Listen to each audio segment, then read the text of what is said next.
So I know The cakes are cheerful, but the owner of this franchised bakery is stressed. I think it's with the corona and stuff. People haven't got much money to spend. They're still a bit scared of another lockdown. We used to get like around 250 customers a day, but now we're struggling to get even 150 a day.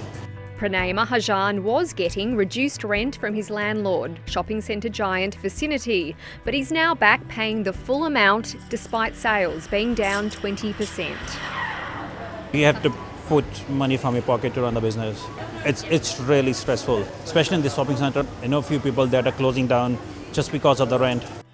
The chain's boss says that despite many of its 84 stores not earning what they were before the pandemic, all but 2 are back to paying full rent. That's proving pretty hard at the moment, especially with the potential for short and sharp lockdowns.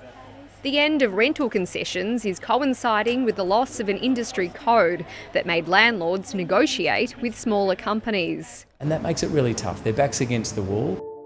Shopping centres alone waived $2 billion in rent for their tenants during the peak of the crisis, but half of that might have to be paid back. High street stores were also given concessions. I'm very understanding with my landlord that he also has bills to pay. But now this salon owner is paying more rent than ever before. As of November, our rent went back to normal, and then with a little bit extra each time for the deferred rent. It's not uncommon for us to hear from our small and medium-sized businesses that their rent is higher than what it was prior to COVID, despite the fact that we aren't seeing those increases in foot traffic, especially in CBD and tourist locations. Major retailers are reportedly cutting deals, even as their sales go up. Developer Scott Spanton has been privy to tense rental negotiations, one involving a major company.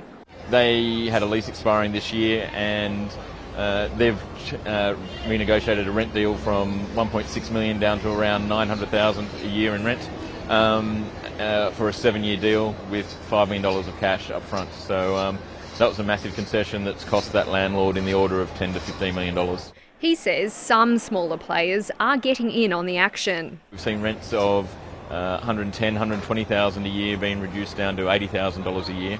It's difficult to know what rental concessions are really being given because the landlords won't talk.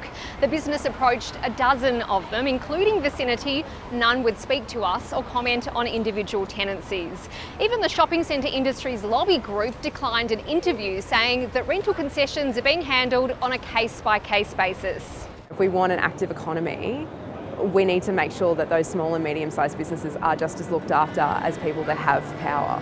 Landlords have returns they need to make, I get that. Their owners, they get a return on their investment.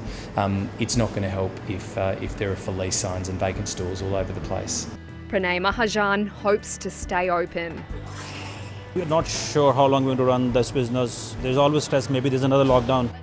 After 5 years, he just wants to celebrate his bakery's 6th birthday.